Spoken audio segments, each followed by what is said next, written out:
Fungus মাছটা বাজার থেকে নিয়ে আনা হয়েছে। এই মাছটার কেজি হলো 3 কেজি।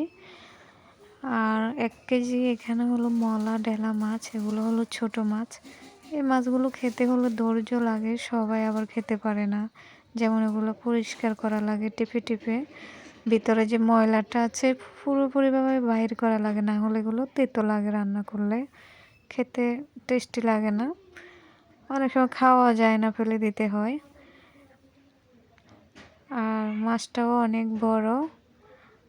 এখন আমি ছোট মাছগুলোকে টিপে ধুয়ে পরিষ্কার করে নিয়েছি। এগুলো তো পুঁটি মাছ ছিল কয়টা, ওগুলো আলাদা করে নিয়েছি।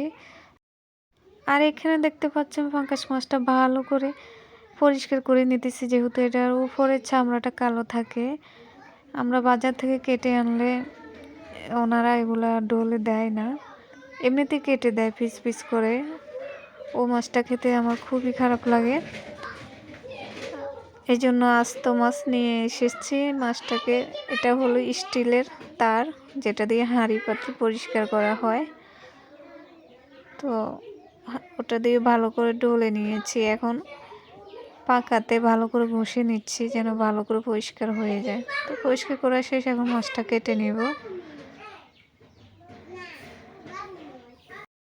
মাছটা পিস করা শেষ, ছোট ছোট করে কেটে নিয়েছি। অনেকগুলো তেল হয়েছে পাঙ্গাস মাছে। তো মাছগুলো তো একদিনে খাওয়া যাবে না, এখন ছোট ছোট পলিথিনে করে পোটলা বানিয়ে রেখে দিব ফ্রিজে।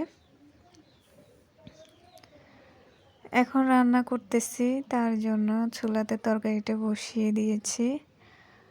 এখানে আলু রান্না করতেছি, সঙ্গে বেগুন দিব, বেগুন দিয়ে দিলাম। আর তেলাপিয়া মাছ দিয়ে রান্না বসিয়ে দিয়েছি। তরকারিটা হয়ে এসেছে।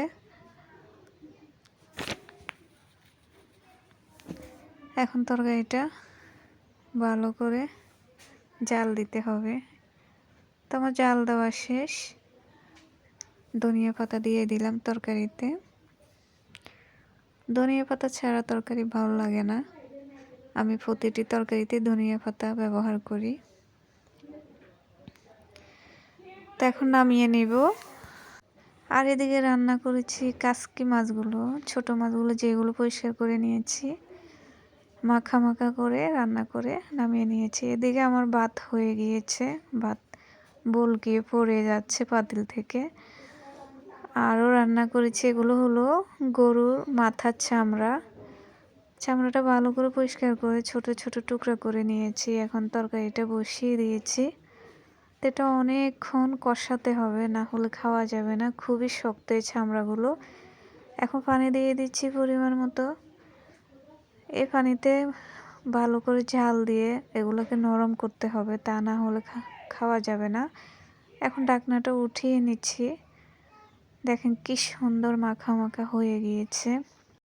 গরুর মাথার চামড়াটা অনেকেই পছন্দ করে, আবার অনেকেই পছন্দ করে না, কারণ এটা খেতে খুবই কষ্ট করতে হয়, এটা নিতেও খুব কষ্ট। আর রান্না করতে অনেক সময় ধরে রান্না করতে হয়। আমার ভিডিওটি কেমন লেগেছে জানাবেন। আসসালামু আলাইকুম।